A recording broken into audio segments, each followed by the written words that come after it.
La première fois, j'étais très stressée de venir parce que j'avais peur de toutes ces règles, de comment je devais m'habiller, que je devais agir comme ça.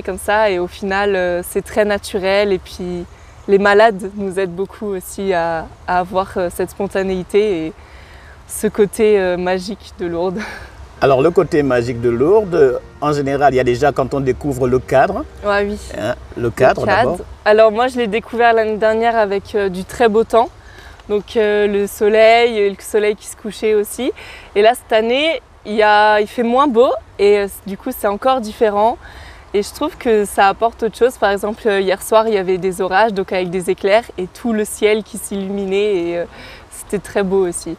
C'est un lieu où il est plus facile d'être fraternel envers les autres parce qu'on est un peu hors du temps, on suit un autre rythme. On est totalement hors du temps. Encore tout à l'heure, je parlais de quelque chose qui s'est passé ce matin en disant hier, alors qu'en fait ça s'est passé ce matin et je perds totalement la notion du temps. Je me laisse guider par Lourdes, guider par les malades. Je réfléchis plus à ce que je dois faire. C'est un malade a besoin de moi à ce moment-là. Je vais y aller, je vais m'en occuper, donner de mon temps, discuter avec lui après, tout ça.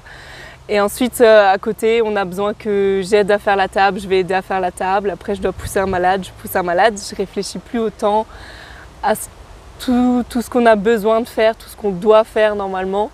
Ça se fait naturellement et sans réflexion, sans stress, sans souci.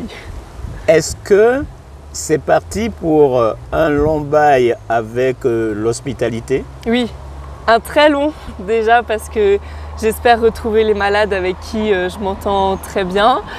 J'espère découvrir de nouveaux malades aussi et puis parce que je me suis fait des amis pour la vie, je pense qu'on peut le dire.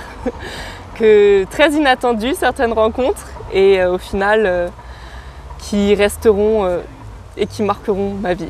Beaucoup de gens s'imaginent que c'est très strict, que les gens passent 90% du temps à prier, que vraiment il n'y a pas de temps de convivialité, alors que non, c'est tout à fait autre chose. Non, il y a les messes, donc il y a les activités pour les malades, c'est beaucoup de messes, de temps de prière. Après, nous on les accompagne là-bas, mais on participe à des messes. À côté, nous les jeunes, on se réunit entre jeunes, entre moins jeunes aussi des fois. Et on a plein de temps de partage qui ne sont pas forcément liés seulement à la foi, seulement à la religion. Après, ceux qui sont moins croyants, du coup, ça ne pose pas de problème. Il y a des amis à moi qui viennent sans être croyants. Mais effectivement, pour ceux qui sont croyants, si eux le souhaitent, ils peuvent vivre leur foi pleinement. Ce qui est des fois plus difficile dans la vie de tous les jours. Quand on rentre d'un pèlerinage à Lourdes, qu'est-ce que ça change, qu'est-ce que ça nourrit dans la vie de tous les jours? L'après-Lourdes, c'est quoi?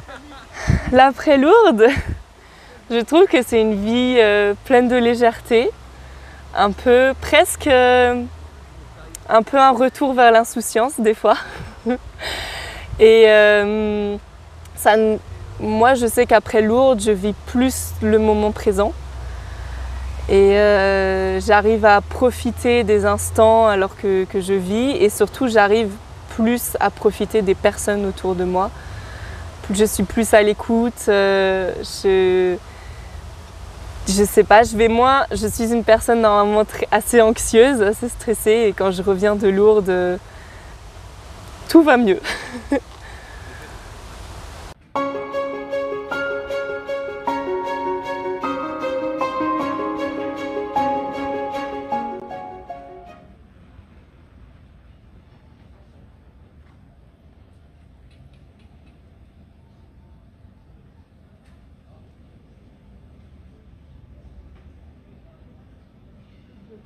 C'est comme ça, hein?